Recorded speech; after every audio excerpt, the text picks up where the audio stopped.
The story begins with the boy driving his Ferrari to school. And the name of this lucky guy? None other than Shen Yuan himself. Everyone takes pictures, shocked.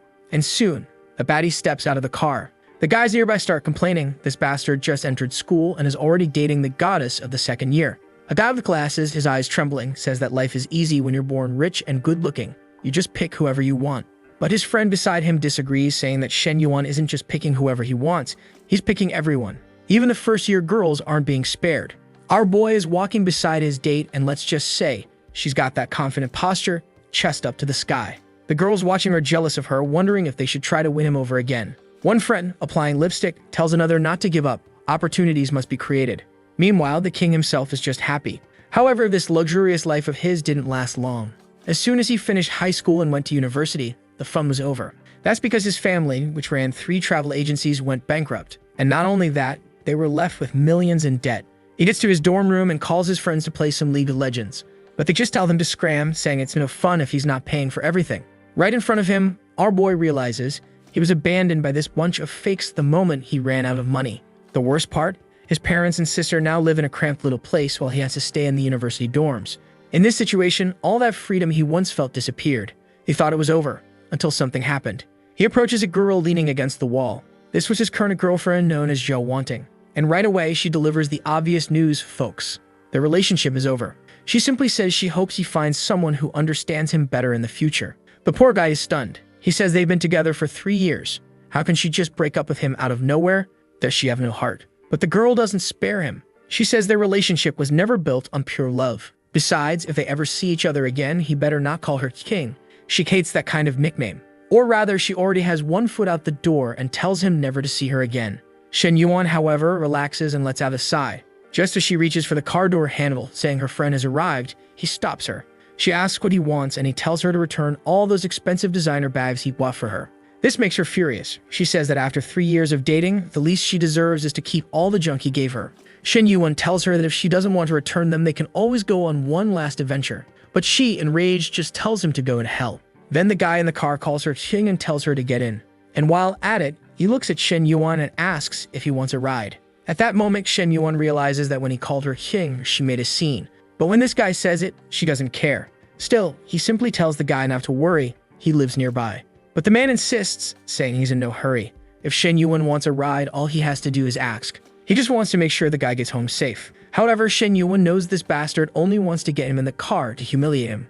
So he leans against the window and tells the guy he really is a good person, but there's no need to worry. He's just a few steps away. He opens the car door for Zhou Wanting and tells the guy to take good care of her because she's a really nice girl. The guy smirks and says not to worry, she's in good hands.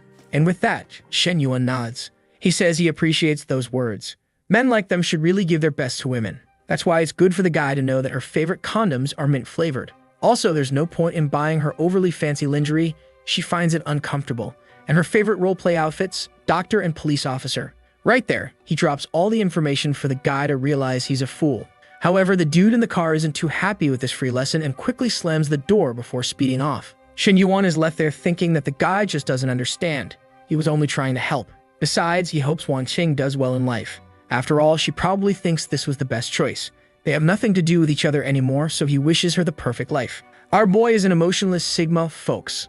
Not only did he remain unfazed by the breakup, but he also roasted both of them and walked away unbothered. But then, by a twist of fate, the system appears.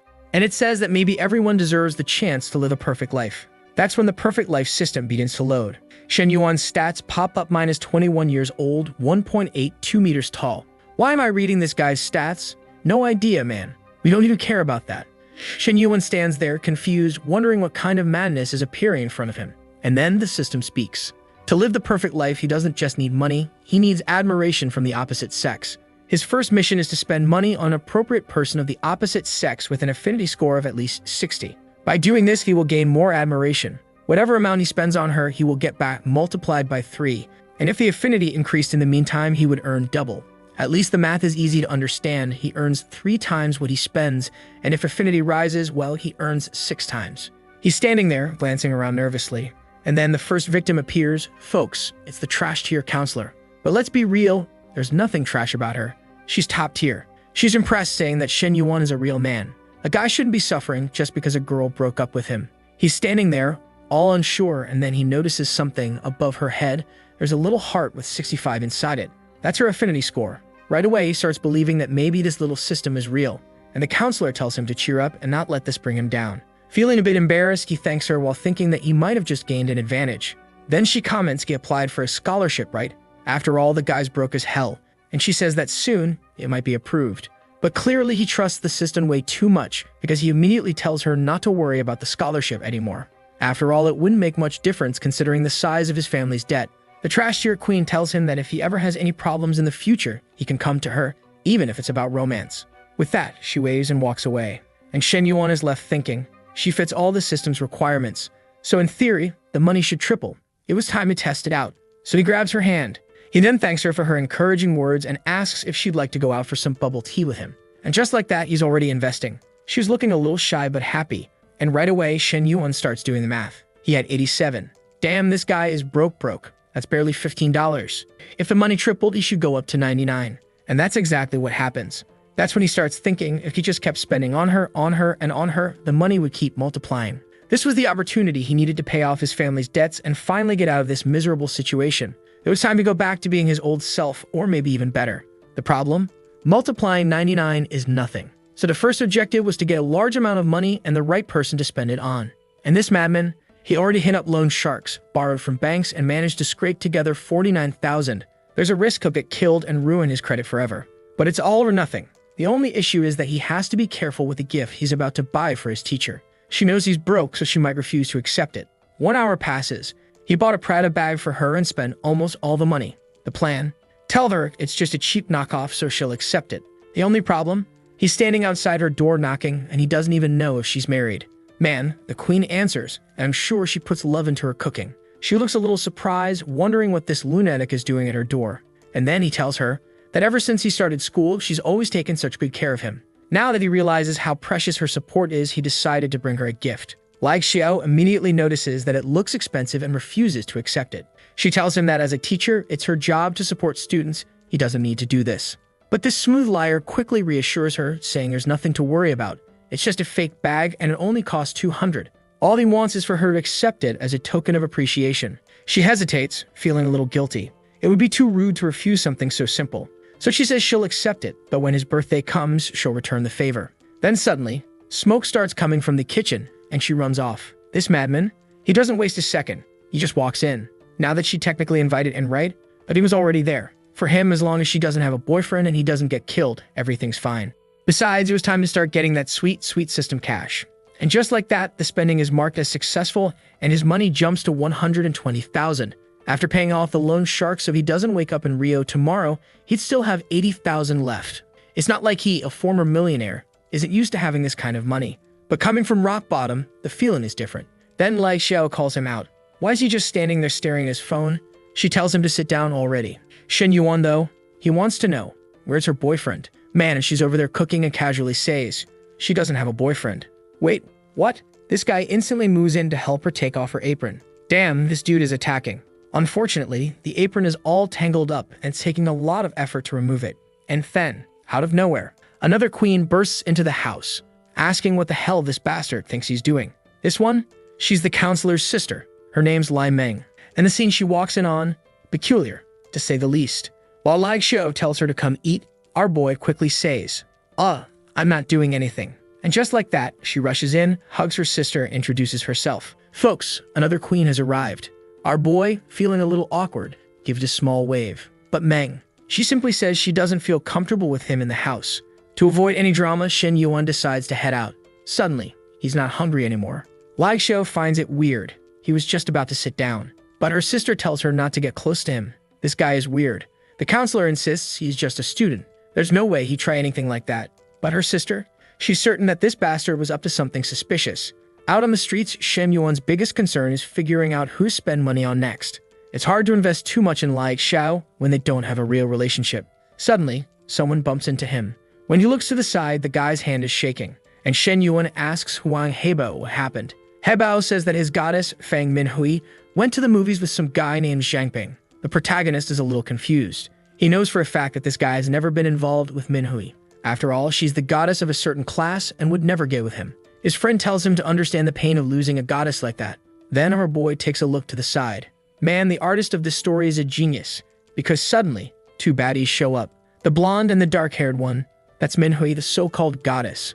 Turns out, Habao was right, and now he's all happy since she's already back. Looks like she did move to a hotel with Shangping. Shen Yuan, however, realizes his friend is destroying his own dignity, so he's never going to have a chance. Then something surprising happens. Above Minhui's head, there's a 72, and she's standing there with her toned abs while her friend asks if she knows that Shen Yuan just got dumped. As soon as she hears that, she remembers.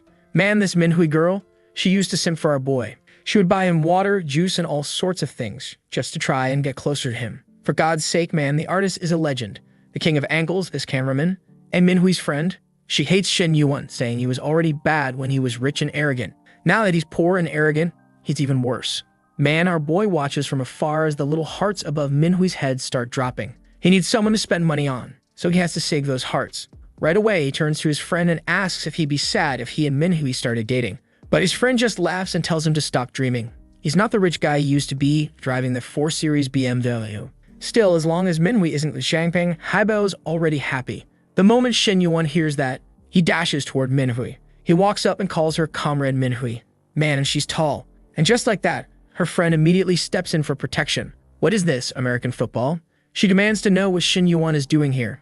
But our boy, he's straight to the point. He asks Minhui if she's free tomorrow to grab some sushi with him. She blushes, totally confused as to why this guy is suddenly asking her out. And her friend? She already knows. He's inviting her to sing sushi. Man, that name is almost a tongue twister. A place where the bill never goes under 1,000. Shen Yuan is a sneaky guy. He quickly says that he actually wants her help picking out a gift for his little sister. He trusts her good taste since she's always given him nice presents. Ah, the bastard's a genius. With that, he just walks off saying, see you tomorrow.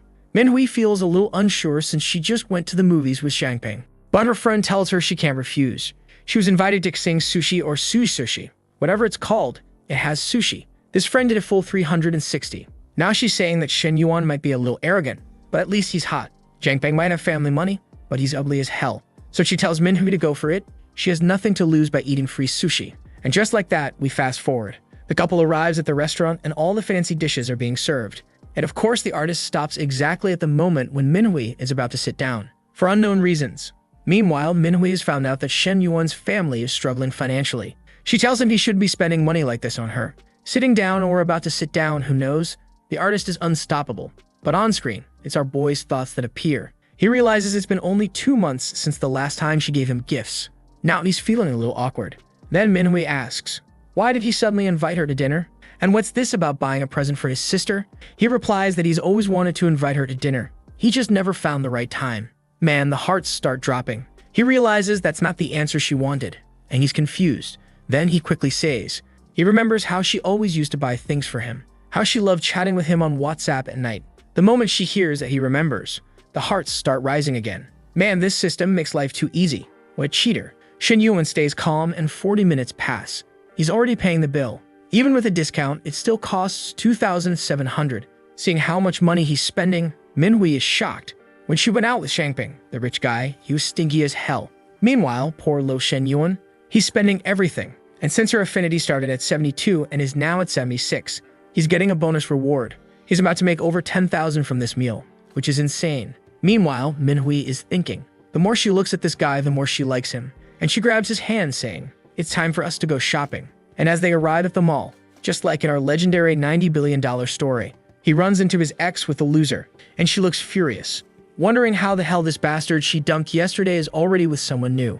Meanwhile, the old man is even more pissed off. He had to spend a fortune just to get this Dan wanting. And yet that broke bastard is already with another girl the very next day.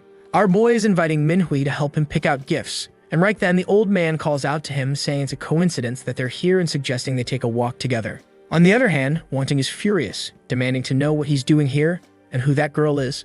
Not really caring, Shen Yuan simply says he's there to buy some gifts for his sister. The old man is trying to humiliate him, saying that this shopping mall doesn't have discounts. And Wanting walks up to Minhui, telling her she better wake up and not get fooled by this guy. Shen Yuan steps in and asks what the hell she's talking about. Why, did he ever fool her? She just turns away and the old man sneers, saying Shen Yuan is embarrassing himself. A bankrupt family and he's still pretending he has money to spend in this place. Our protagonist is starting to get pissed off. At this point, he wants these two to just die together already. And that's when the system speaks up. Someone living a perfect life shouldn't be humiliated like this.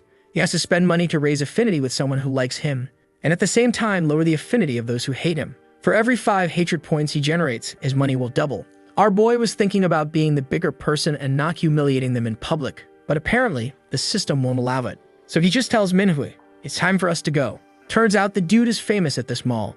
Women are already whispering, "The former rich boy is back." Minhui seems hesitant.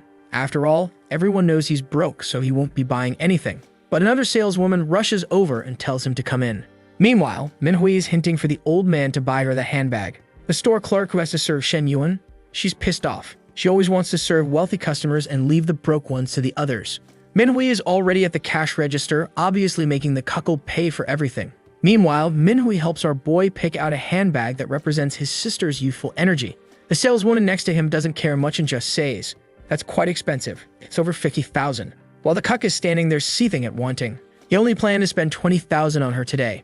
But just these bags alone were already going over 100,000. However, this girl, she plays the double game. She tells him to show how rich and powerful he is, to humiliate Shen Yuan by spending a ton of money on her. The problem? That's way more money than he actually has. His credit card can't even handle it. At that moment, Shen Yuan speaks up, telling the saleswoman he wants both bags that Minhui picked plus the accessories. The clown couple turns around in shock, and Minhui is stunned. He's really about to spend that much. The store clerk knows he's the new bankrupt guy and is certain he can't afford it. She starts calculating the total, hands shaking, afraid to even say the number. But before she can, Shen Yuan already handed her the card. "Just ring it up." The saleswoman is thrilled. This commission is going to be amazing. Meanwhile, Wanting is standing there fuming, wondering, how the hell is he not bankrupt? And the old man is muttering that he must have borrowed money. But our Jika Chad just smirks and tells him, "Don't focus too much on my purchases. You should be worrying about making Wanting happy. Maybe even buy her another handbag. A wealthy and powerful man like him should be generous. He should spend at least 700,000 in this store. Otherwise, it'd be kind of weird." The bastard flipped the script. Now the two of them are shaking. Wanting turns to the old man, telling him, "Show me your financial power." The problem? The old man took out a huge loan just to rent that luxury car. He's not rich like that, so he's already making a phone call, trying to see if he can even afford this. Obviously, he just walks off pretending he has a very important meeting, while Wanting just glares at him, calling him the worst, and storms off. Both of them leave furious. Shen Yuan, however, he doesn't give a damn about them. He just played around because the system told him to, and because money is always good. Then he hands one of the handbags to Minhui. She refuses, saying, "It's way too expensive." But he tells her it's a reward for putting up with all the nonsense Wanting and the clown were saying to her when she wasn't even involved in any of it. Then he hands her another bag, saying she deserves even more than this. She's a little confused though. She thought it was for his sister, but smooth as ever, he says, "Now that I think about it, I'm not sure if my sister will like it. But you picked it, so I know you like it." The truth, now that he unlocked the revenge system, he just wants to spend as much as possible and get all the money back. Minhui, however, is afraid to accept it. She doesn't want to look like a gold digger. She starts pushing it back, saying, "I really can't." But he grabs her hands and tells her, "Don't worry, this is only the beginning. There are more gifts coming. And if you don't accept this one, I'm going to be very sad." And just like that, the mission is complete, and he gets 3 times what he spent. Meanwhile, Minhui is staring at him, thinking she just found the perfect money tree. To keep her from getting too scared, he tells her, "It's time to head back to school. If you buy anything more today, it'd be too much." Meanwhile, she's standing there silent, staring at him. As he climbs the stairs to his dorm, he walks past his old fake friends who are talking about throwing a party. The moment they see Shen Yuan, they say, "We're gonna turn the volume up real loud, so he can hear just how much fun we're having." Poor guy is just standing there, alone in front of his door. As soon as he enters the room, his friend tells him that bastard Zhangping apparently went out with the flower of the school and is bragging about it to everyone. Shen Yuan just tells his friend to calm down because that guy's days of glory are numbered. Minhui was going to end up with him, not with that loser. His friend tells him to wake up. Minhui and that guy went to the movies together. Our protagonist doesn't even bother explaining anything to this guy, instead thinking, it's time to go home and help out there. At his house, there's already the famous money-making uncle. Of course, that's Yod, welcoming him back. Shen Yuan just gives him a dry greeting, while his father tells him to rest a bit because the adults are discussing things. Obviously, he stays right behind the door, listening to everything. And Yod says he needs the full payment, otherwise he can't survive either. Wait a second. That's the protagonist's mother. Man, the artist is unstoppable. He spares no one. And she tells Yod, when he needed money to open his car wash business, they helped him. So it's wrong for him to be here acting like this. Her husband tries to calm her down, but she won't back down. She says, This guy went through hard times and we helped him. Yo responds that he's already being very patient because they're family. If it were anyone else, he would have kicked them out already. His mother starts losing her mind, going off on him, until a certain someone grabs her arm, telling her to calm down. Things would only get worse. Besides, they'd find a way to get the money. That's when the system kicks in. A perfect life cannot be disturbed by debt. All the money spent paying off his father's debts would be doubled, and he'd even get a bonus of 1 million just to spend on a car. For Shen Yuan, this was perfect. He was already planning to use his earnings to pay for this anyway. Meanwhile, his mother is holding onto some jewelry, family heirlooms passed down through generations, since it's the only way to pay the debt. What she doesn't know though, Shen Yuan had already sold some of those jewels a while ago, just to buy presents for his girlfriends. At that moment, he opens his door and tells them, "There's no need to worry. I have the money." Neither of them believes him. They just tell him to stop joking around. This situation was too serious for him to be messing around. But our boy tells them he's not joking. He tells his father to check his phone notifications. The moment they look, there it was. 200,000 just dropped into his account. They demand to know where he got it from. And the smooth bastard as always, he says, "A long time ago, I bought some cryptocurrency. I forgot about it, but recently, when I needed money, I checked and saw it had gone up in value." His mother praises him, saying, "That's perfect. You saved the family." And right away, they turn to the uncle, telling him, "With this, the debt is paid. They had money now, so he better disappear." The uncle wants to say something, but his mother just tells him, "Get out." Kicked out of the house, the guy is lost. He came to collect whatever was left of this family, because he knew they were bankrupt and thought he'd never get paid. The real question now is, how did that bastard get so much money? Meanwhile, our boy just finished his mission. The 200,000 turned into 400,000, and he received the 1 million that could only be spent on a car. The problem? Of course, the only thing he paid off was the rent. There were still all the old company debts, which totaled hundreds of millions. For now, this was the best way to help. He needed to keep multiplying his money to pay off the bigger debts. He asks if his parents need more money. His mother says, "For now, no." The other bills weren't urgent. They could manage for a while. But his father, he's not so chill. He asks for at least 50,000 as a loan. Our boy just smiles, thinking, he's just like me when I used to ask for money. He remembers. His father used to be chilling in the mansion, reading a newspaper, while he would come home from school exhausted, asking for spare change. And now, tables have turned. The scene shifts back to the college where he runs into his teacher. This one? Everybody pays extra attention in her class. He walks up and asks, "Are you free tonight?" He wants to invite her to a little dinner, but then he feels the death stare from behind. That's right, Meng's right there. She's not letting this slide. He realizes this woman is his nemesis, and the way she's glaring at him, hands on her hips, he decides to drop it. He just waves goodbye. "Oh wait, I just remembered I have to study. I'll be leaving now." Meng turns to Xiao and says, "See, this guy has bad intentions, even though you're his teacher." Meanwhile, Shen Yuan is thinking, "Man, I'm sweating like crazy. Running around all day submissive like this. Terrible." Back in the day, he was riding around in his Ferrari, hands on the wheel, handling important business. That's when he remembers. He received 1 million, only for buying a car. And right away, he calls Min Hui to join him on this adventure. Her friend immediately says, "If you're going back to the dorm for a one-on-one adventure, let me know, so I can leave." This friend really makes life easy for our boy. She's legendary. Min Hui, however, tells her, "Don't say such nonsense. We're not together." But the friend insists. She's so lucky to have found a guy like this. She already knows what's going to happen between them. And just so you know, these censorships, they're not for me, okay? That's just how the story came. The artist is extremely talented, but he has limits on his creative expression on this platform. And now, at the car dealership, our boy arrives with Min Hui, and the salesman immediately greets him. It looks like the simp knows Min Hui and wants to know what she's doing there. She greets him. "Hey, Mr. Kim. This guy went to the same school as her and was always hitting on her, obviously. Not that I blame him." He walks up and wants to know, who's the loser standing next to her? Shen Yuan. "Nice to meet you." Now the guy wants to know which car he's interested in. Shen Yuan says he wants to see the M9. "Man, if I'm not mistaken, that's a BMW."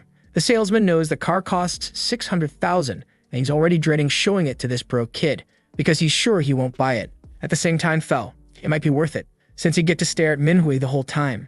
Maybe she finally realized he's an amazing salesman who makes over 10,000 a month. So he gets closer to chat with her, saying, "It's been a while since we talked."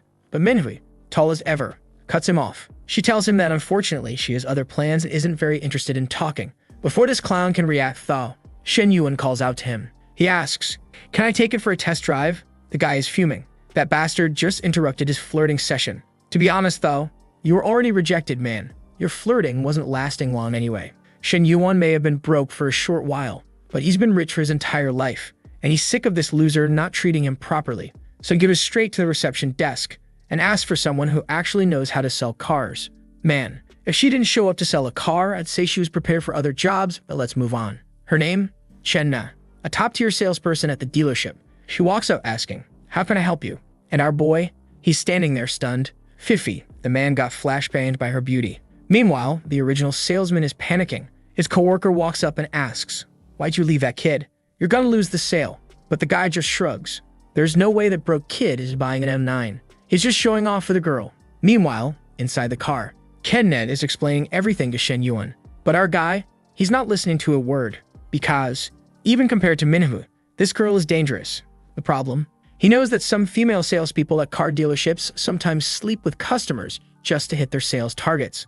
So he's not interested. Chenna asks, "So if you like the details of the car?" But he just says, "I don't really care. I just want to know you have one available right now, because I want to drive it home." She's confused. Most guys want to test drive like 36 different cars and spend hours before making a decision. She apologizes, saying, "Right now, we don't have one here. Cody can call another dealership and bring one in this week." Shen Yuan says, "That's fine, but make it as fast as possible." She tells him, to speed up the process, you need to leave a 50,000 deposit. He tells her, "Don't worry about it." And just like that, she's already walking down the hall. While the clown salesman wants to know how the sale went, she simply says, "It was easy. He bought it." Another salesman overhears and freaks out. Impossible. You only talked to him for 2 minutes. Meanwhile, Minhui's simp is convinced. That guy's a fraud. As soon as it's time to actually pay, he'll disappear. But Chen Nan doesn't think so. She tells them, "I don't think that's the case. He said he's going to pay everything up front." And at that moment, the clown salesman realizes he really messed up. Meanwhile, Chen Na is already thanking our boy. She tells him, "If you ever need a ride or a favor, just send me a message." But Minhui, she's competitive. She quickly says, "No, he doesn't need your number. Besides, we're taking a taxi back." Chen Na realizes she just made the girlfriend mad and gets awkward. Out on the streets, Shen Yuan asks Minhui if she wants to grab something to eat. But he notices she's a little annoyed, and he's sure she's jealous. He tells her to let it go. That was just a customer-saleswoman relationship. But Minhui says, "I'm not so sure about that. You look really happy talking about the car details." Shen Yuan apologizes, saying it's just a habit of his to pay close attention to what people say, which is a total lie, by the way, since he didn't listen to a single word. And that's when Minhui realizes she's acting like a crazy person. She doesn't even have anything official with him, so there's no reason to be jealous. But she knows his big spender style attracts attention, so she needs to lock him down. I don't know what karate technique she's going to use to immobilize him, but she's determined. Meanwhile, our boy tells her, "Let's grab some food, then we'll go to the mall to buy some presents." But she says, "No need. You already spent a ton on me yesterday. I don't need that much stuff." But our boy, he plays this psychological card. He tells her, "You can't go out 7 days in a row with the same bags. You need at least one for each day of the week." Besides, spending money on her was great, because it raised affinity and doubled his money. At the restaurant, he asks her, "Do you want something hot or cold to drink?" She freezes. She wants to know, is this bastard asking if she's on her period? Apparently in some Chinese game, if you ask this question, and she chooses hot, it means she's on her period. If she chooses cold, it means the coast is clear. She says, "I'll have a cold drink." Seems like that's exactly what he wanted to know, because he says, "Well, I'll have to be more direct. I've been holding back for 2 months, and it's time to let it out." A while later, walking through the city, he's already spent a fortune. Bags, pendants, necklaces, everything. And Minhui is just standing there thinking, he's too nice. He's already spent 80,000 on me in just a few days. What our boy? He's already got 2 million in his account. Since he spent all that money on the car, and she liked it, he got 1.6 million back. And he's straight to the point. He tells her, maybe tonight isn't a good night to go back to the dorm. And if he's ready to play, she's ready to score. She gives him a little smirk. 30 minutes later, in room 888, our boy is in the shower. Meanwhile, she has no idea how she's gonna explain to her friend why she's not coming back. Shen Yuan is American bro. He walks in and says, "It's time for football," and he's going for the touchdown. Man, 30 minutes have passed. This guy is a demigod. He lasted that long. And Shen Yuan says, "That was a great match. Unfortunately, you were also a top-tier player. Now I'm a little exhausted." But she's got energy for days. She tells him, it's time to start the second half. Our boy begs, "Can I get 30 minutes? Too late. Next morning. Look at that bastard's smile. After all the spending he's done, he's now got 2.5 million in his account. His friend wants to know, Where the hell were you? Why didn't you come back to the dorm? And at the same time, he shows him. That bastard Zhangping just bought a new car, and he's showing off to everyone. Shen Yuan just shrugs. That guy is adorable and tries to flex on people, but I couldn't care less about his car. Someone calls him over for some drinks, and the system speaks up. A perfect life isn't just about admiration from the opposite sex. He also needs to be successful in business. He gets 1 million to invest. What?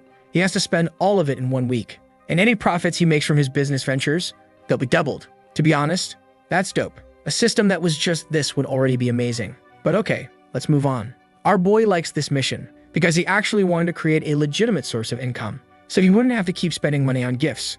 He's not a fan of simping. It's just that, unfortunately, he had no other option. The guy who invited him for drinks is named Lai Yuhan. Looks like an old friend.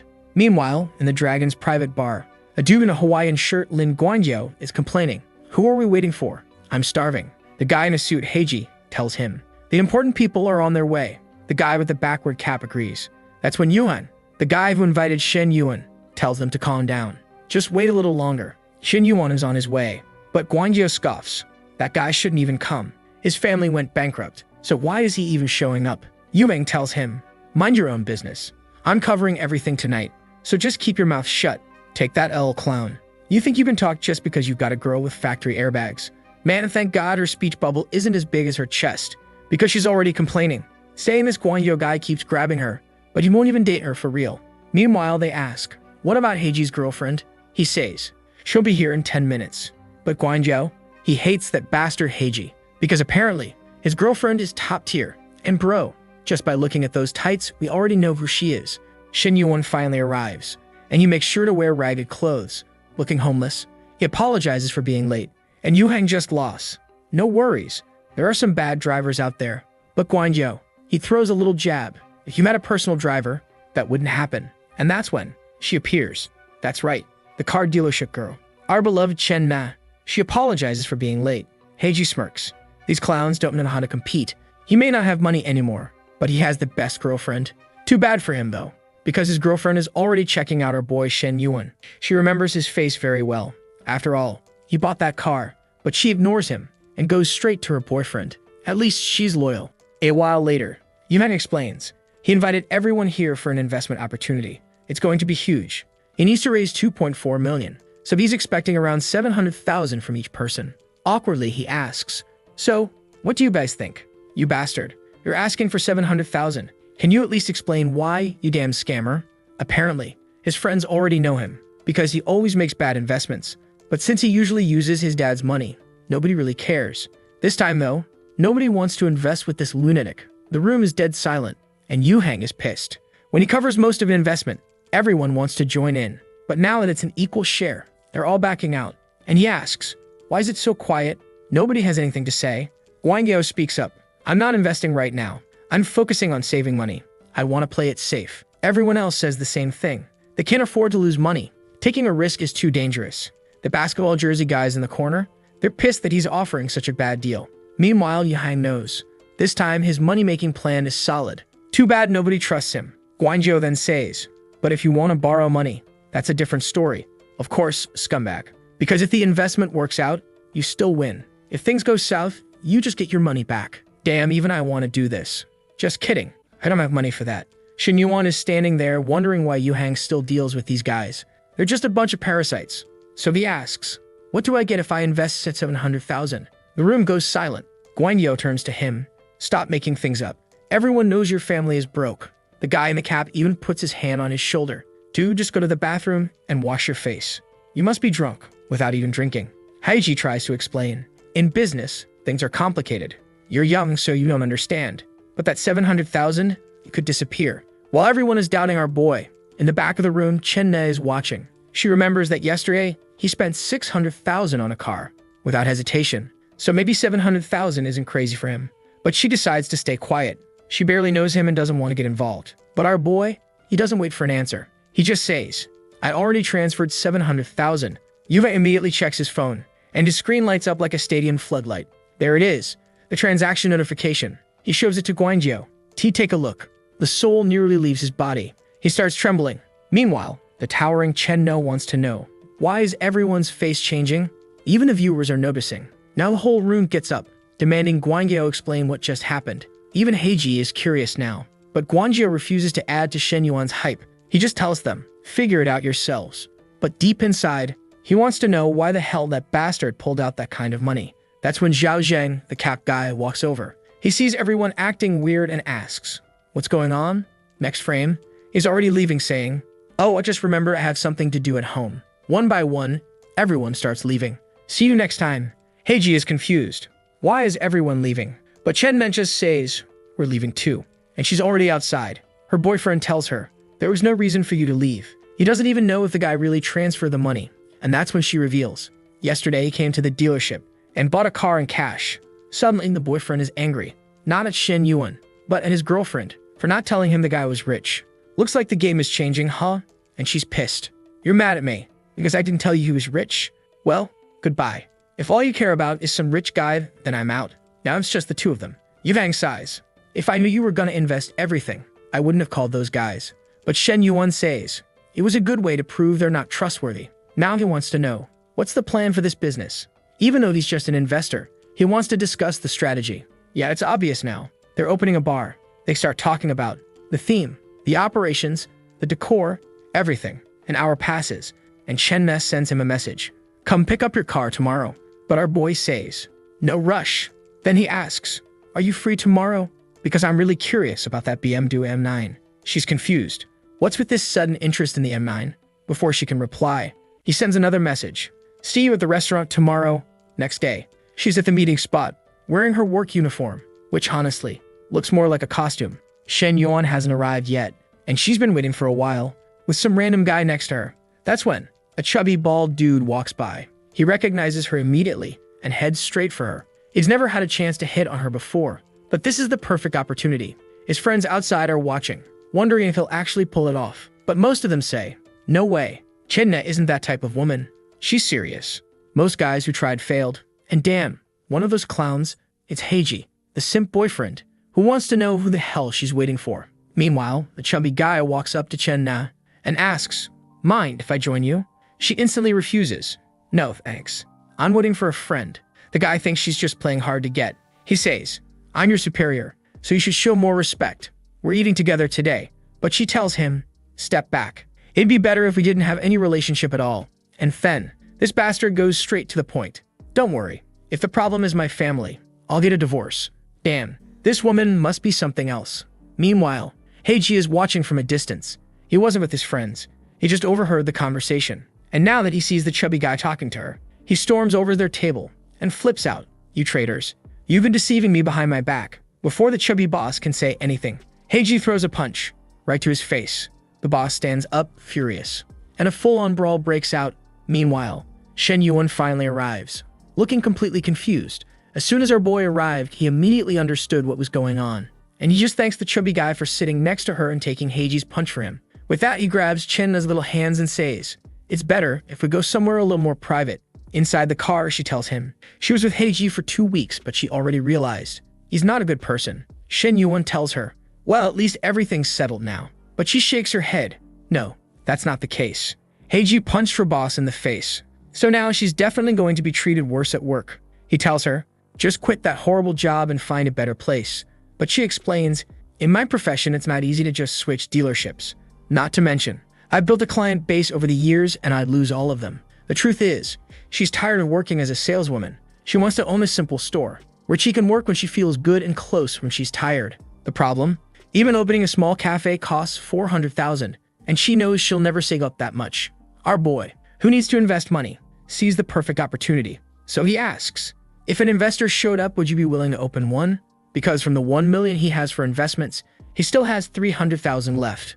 If you put in $100,000, that'd be enough to make it happen. She pauses. If that were possible, I'd quit my job immediately. Our boy smiles. Then you can resign tomorrow and work for me. Boom. A little heart symbol pops up. 64 affinity. She's red as a tomato. While he's thinking, another money tree just appeared out of nowhere. Flustered, she tells him, stop joking. But he tells her, I'm serious. So, do you want to work for me or not? If you manage the cafe, you'll get $12,000 a month plus some bonuses. And as an incentive, if the cafe does well in the first 2 months, I'll give you a $200,000 car. Damn, this guy is spending all his bonuses. At least he's smart about it. She has no idea why someone would invest so much money out of nowhere, unless he's trying to keep her all to himself. However, she's a respectable woman and thinks she can't put herself in a situation where she'd be dependent on him. Even more so considering she'd be the third in the relationship, so she says thanks but no thanks. Shen Yuan understands why she's refusing and tells her not to worry. He was already planning on spending some money on an investment, and besides, their relationship would just be boss and employee. She says she understands but needs some time to think. Then he gets a message from Minhui saying she's in the mood for some iced tea. Now I already know what that means, and he's impressed that this girl has infinite energy. So he says yes, they can have some tea, but please take it easy. As soon as he returns to little room 808, she gives him a happy hug. But right then, she smells another woman's scent. He says that's impossible, but he knows that since he spent that time in the car with that woman, her perfume lingered on him. Oh man, the fun's over. She pushed him away. But he lies, saying he didn't feel a thing, and just hugs her back, saying his eyes are only for her. He explains he was just there dealing with the car paperwork and ended up near those girls who were selling, and the perfume stuck to him, but nothing happened. Minhui says she understands, but if he's going to see any other woman in any situation, he better tell her. He says he got it, but honestly, the guy doesn't care about that. His goal is to grow multiple money trees, especially since he needs to spend a lot. And with that, the soccer match was about to start. Ball in the field, and it's a goal, man, it's over. 2 hours later. 2 hours? This guy has transcended man, Doctor Strange style, and is manipulating time and space to last that long. His little heart is already at 90, bro. And just like our boy Shen Yuan from the other story, this Shen Yuan also gets something when his affection reaches 90. A lottery ticket worth 1 million, a voucher to spend 1 million, and a new skill called Ruthless. A spending ticket worth 1 million, and a new skill called Ruthless. The money was more than welcome since he still had millions of family debts to pay. But what really caught his interest was this Ruthless skill. The description said, with this skill, he'd be able to master anything. So if he walks out into the hallway to activate it, a peculiar glow appears. He thought it would make him ruthless in combat, but actually, it made him ruthless in other activities, and now he's heading back to the field. Ruthless mode activated. Poor Minhui was the first victim of the new skill. Meanwhile, Chen Nen is talking to a friend about a guy who offered her 300,000 to open a store. Her friend warns her, be careful. It's rare for a guy to invest that much money. You might be getting scammed. But Chen Na confidently replies, no, I'm sure he has money. I saw him spend almost 1.5 million in 2 days. Besides, at least he's cute. Unlike the old men at the car dealership, her friend finds it hard to believe. You found a guy who's young and handsome, and he wants to invest 300,000 in you. If that's the case, you should definitely accept. But Chen Na sighs, there's one problem. He's 5 years younger than me. It just feels weird. Apparently, there's a Chinese saying, if a woman marries a man 3 years younger, she's holding onto a gold bar. So if he's 5 or 6 years younger, she's holding 2 gold bars. Who comes up with these sayings? She tries to refuse. The boy already has a girlfriend. But her friend, like all female friends in these stories, either the worst or the best. She just lost. A girlfriend isn't a wife. With those conditions, you have to steal him away. Poor Chen Nan is shocked. Her friend tells her, relax, I'm just joking. But seriously, don't miss this opportunity. With that, she says goodbye. Meanwhile, Chen Ne is now imagining Shen Yuan by her window. 40 minutes later, Minhui is shaken. She tells him, there's something different about you. But she's too embarrassed to explain. So he calls for another match. But she tells him, impossible. Enough, I'm done. But since she didn't show mercy earlier, now it's his turn. He tells her, if you can't keep up, you just need more practice. Next day, after Minhui goes back to school, Shen Yuan wakes up and checks his lottery ticket. The members match. He won 6.8 million. He immediately jumps up, desperate to run home and tell his parents. By the way, we still haven't seen his sister. Huh, doesn't he have a sister? She'll show up eventually. I know he's a menace. A few moments later, he rushes home, calling for his mother. She yells, stop shouting like a lunatic. You're waking up the neighbors. But he already pulled his dad over too. I have good news for both of you. He shows them the ticket. I just won 6 million. His mother, of course, responds, is school messing with your head? Are you going crazy? But he tells them, just look at the numbers and check the phone. His father checks the winning numbers and nearly has a heart attack. His mother has a full-on collapse. He tells them, even after paying the 20% tax, I'll still have 5 million. With that, they can start paying off the debts. Life is finally going to get better.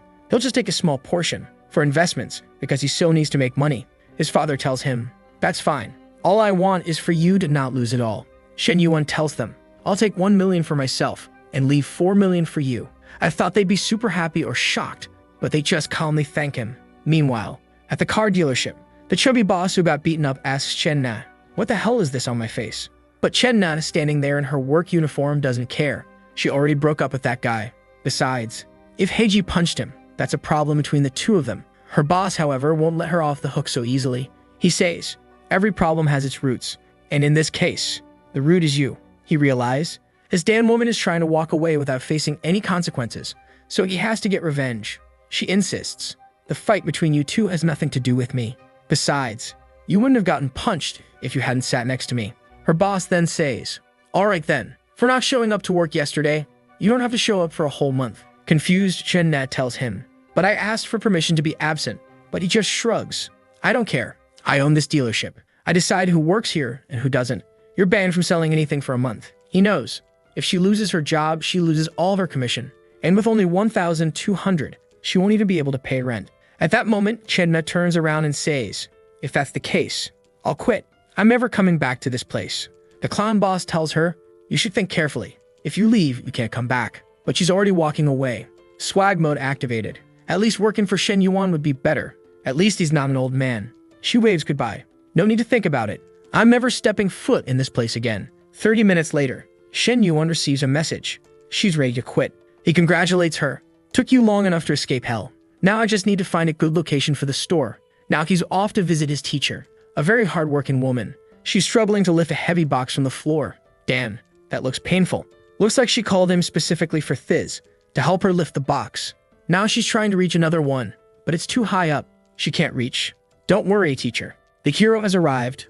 Obviously, this kind of behavior could get him thrown in jail. And she realizes, this student is peculiar. As always, he gets real close.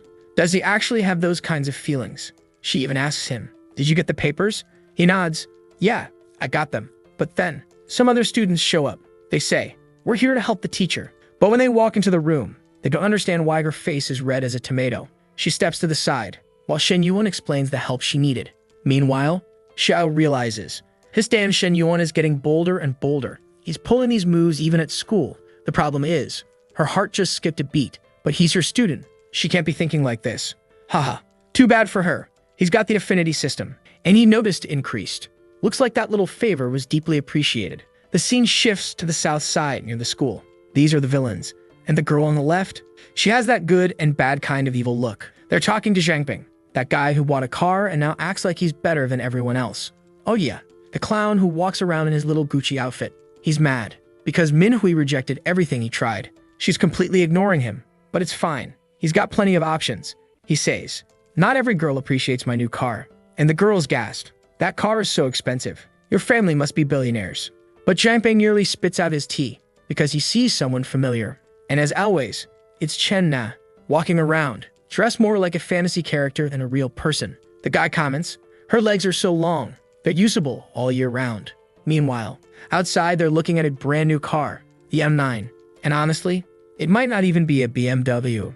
It's probably some kind of advanced Chinese luxury car, or a high-tech Tesla-style vehicle. And the big boss is walking through the area. The girls recognize him instantly, the famous Shen Yuan, the newly broke guy. But why was he in that car? That's exactly what the clown Zhangping wants to know.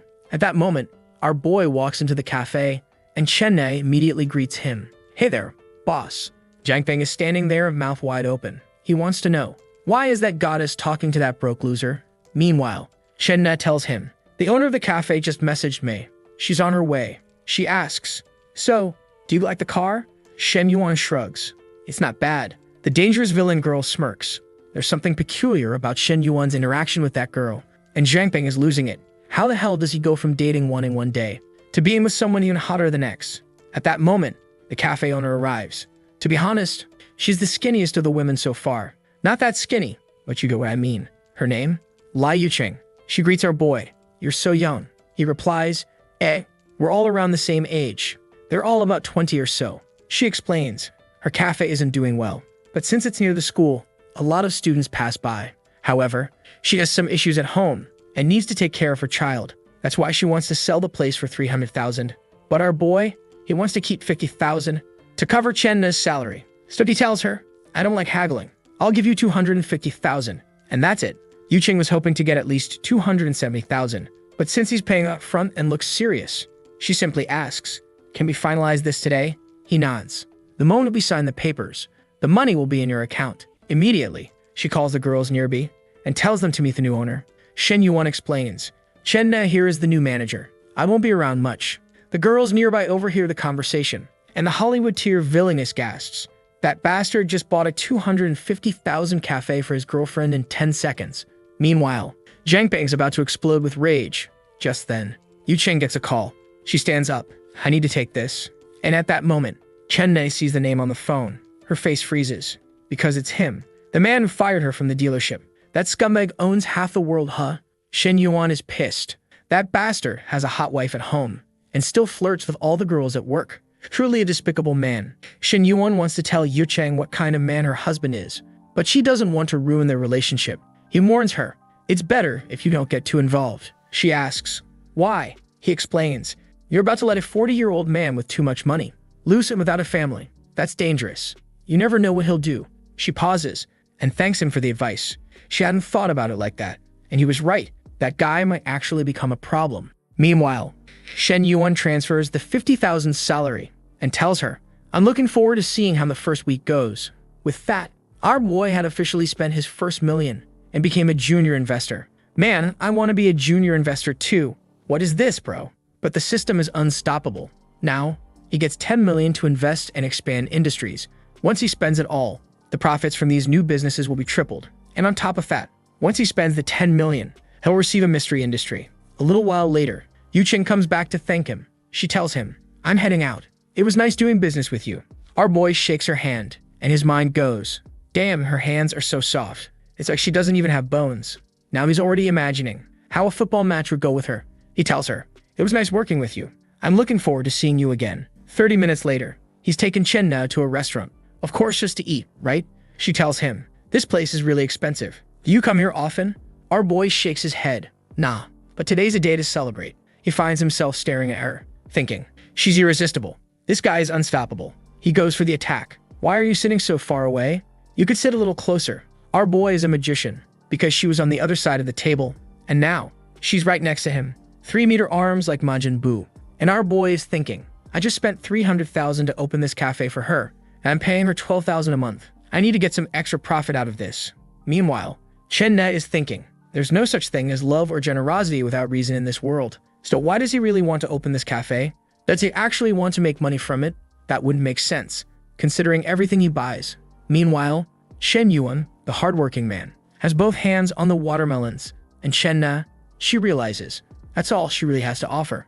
She tells him to back off. The waitresses could walk in at any moment, but he explains, the food here doesn't come out that fast. It'll take a while. 10 minutes later, a woman at the door says, they're getting everything ready. Chen Na, flustered, quickly replies, Jay, just bring it over. Our boy smirks. This place serves some amazing food. Well, yeah, he was rich his entire life. He already knows everything about this town. And Chen Na thinks to herself, he's handsome, and he definitely has money.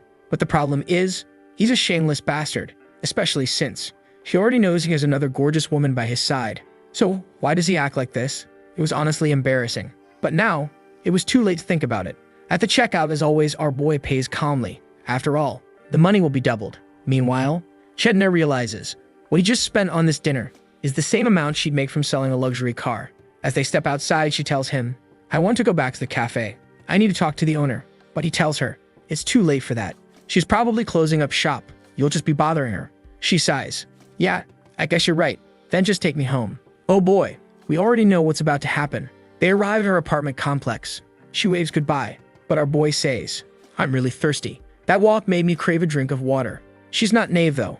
She tells him, that water you're talking about, it's not appropriate. Our boy, confused, asks, what? Is there a guy in your house? She rolls her eyes. Obviously not. I broke up with Heiji. He nods. So what's the problem with letting me have some water? She pauses. Are you really just gonna drink some water and leave? He nods. Of course. But in her mind, she already knows. That's not going to happen. Inside the apartment, the football field is set up, and the goal is wide open. Meanwhile, Heiji is downstairs, holding flowers. Oh buddy, don't do this. You already lost. He knocks on the door, but instead of a response, he hears a peculiar sound. His expression freezes. He starts banging on the door. Who the hell is in there? Inside, our boy is furious. That bastard dumped her. So why is he here interrupting the game? Chen Na tells him, wait, there's someone at the door. But Shen Yuan smirks. I've got good ears. That's the neighbor's door. And just like that, he carries her away. Meanwhile, on the other side, Heiji is devastated. He heard everything. He collapses to the floor. She was devoured. I have no chance anymore. After a few more matches, it's now the next morning. She wakes up first and heads to the kitchen to cook. What a kind woman. Our boy wakes up to the smell and loves it. Waking up in a woman's house is so much better than waking up in a hotel. And then, the system speaks. A perfect life requires a home. If a man wants to take care of himself and take care of the women who visit, he must own property. This system is even worse than him. So, he must buy a 100 square meter home for Chenna within the next 24 hours. The good news? Every money he spends will be doubled, and he'll receive a mystery property as a bonus. For him, it's perfect as always. Now he wants a house with a pool, so he can have all of them swimming while he relaxes. Kidne calls him over for breakfast, but our boy is already thinking, what reward will he get when she reaches 90 affinity? So, he gives her a hug. She jumps in surprise. Then he whispers, as a gift for last night, I'll buy you a house. She freezes. She thought that after everything last night, he wouldn't be buying her anything else. She assumed he already got what he wanted. He kisses her cheek. What's wrong? Why aren't you responding? She sighs. Money doesn't grow on trees, you know. But for our boy, it kind of does. His money literally comes out of nowhere. He pulls her in for a tight hug. There's nothing wrong with buying a house for my woman. He's also a little worried. Last night was way too noisy. The neighbors definitely heard. So, they need to move. Kenna then tells him, a friend wanted to meet me at the cafe. She wanted to see the place. And after that, we can go look at houses. But Shen Yuan shakes his head. No way. House shopping takes time. There's paperwork and everything. I want to spend the whole day looking. So, she immediately messages her friend, telling her she'll see her at night instead. Meanwhile, her friend Kanchin is wearing a red cap. She's with another girl, Meglu, a tall, purple-haired fitness trainer. Meglu is confused. Kanchin says, maybe the cafe deal didn't work out. No way a guy just spends 300,000 like that. But Meglu disagrees. Chen No wouldn't lie about something like that. Then, Kanchin gets a message. She reads it out loud and screams. He's BYing her a Heus in the rearview mirror. Menglu almost faints. There's a huge difference between a guy who buys bags and a guy who buys houses. She immediately decides, I need to take advantage of this too. She tells Kanchin, ask her where they're looking at houses. We should go check it out. Kanchin nods. All right, I'll ask her. 40 minutes later, they arrive at the TNG real estate district. As soon as they get there, Kenne is shocked because even the most basic houses here cost millions. And just like that, Kanchin spots them. She walks up. It's been so long since we last met. She reaches out her hand. I missed you. And just like that, the girls are ready to be introduced. Kanchin grins. This is my good friend, Kianhua. Then she introduces. Meet Menglu and Ruda. Menglu, meanwhile, looks like a contortionist. She's twisting like she's in Game of Thrones, bending up and down, throwing something over her shoulder. And then, she goes straight for the attack. You've had good body, but you should come to my gym and sweat a little. Peculiar. But our boy, he's even worse than her. He smirks. If I go to your gym, it'll be hard to focus on the workout. She immediately realizes he just flirted with her, right in front of Chen Na, which means the two of them are not a couple. Meanwhile, she notices Chen Na's bruised knee. She played too much football last night. Then, Kenshin jumps in. When you're ready to change cars, I know a great place to buy Ferraris. Our boy just smiles. Thanks. He barely met these two, and their heart levels are already 68 and 67. At this moment, he realizes these two aren't exactly good friends to Chen Na. But for him, it doesn't matter. All he wants is a bunch of women with an affinity score above 60. The three girls walk with him through the luxury real estate district, and the poor husbands who see them want to kill this bastard. He's walking around with three goddesses, buying a house like it's nothing. This is truly the perfect life. A real estate agent approaches. She asks, would you like to see some initial models? The price here is 15,000 per square meter. She's about to explain, but our boy cuts her off. I came here to spend 3 million. So tell me, what can I get for that? At that moment, the woman nods and takes him to the VIP section. This area has professional recommendations. Meanwhile, the other girls are stunned. What kind of quadrillionaire just drops 3 million like it's pocket change? And of course, this just makes Menglu even more determined. A little later, they're sitting on a luxury couch. The agent recommends a 165 square meter home for 2.9 million. Kinna grabs his arm. Don't buy this. This is way too expensive. But as always, he's got his hands on what really matters. He reassures her. Don't worry. All I want is a comfortable home. The other girls are jealous. Here's Chen Na, trying to make him spend less. And there he is, loyal to the cause, a true man. But he knows, if he doesn't negotiate, everyone will think he's a fool. After all, this is China. If you don't bargain until the end, it's not even about being rich or poor. It's about not being an idiot. Why aren't you haggling? Are you stupid? So at that moment, he tells the manager, let's talk discounts. He knows she has the power to negotiate. She asks, are you really ready to make a decision today? If that's the case, I can ask for an amazing deal. But he shakes his head. Instead of a discount, I want extra parking spaces. Because at this rate, he's going to be investing a lot into this home. Meanwhile, Mengla refuses to give up. She's flipping her hair left and right, throwing smiles all over the place. Our boy is watching, thinking, is this girl mentally unstable? But then, she makes a peculiar movement, and suddenly, he understands. She's playing the game. He's actually impressed. This damn woman knows exactly what she's doing.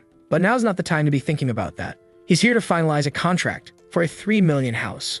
And you've got to keep the like on this video that helps Mamoru make more juicy content for his viewers, activate the cheeky little bell, and I'm out.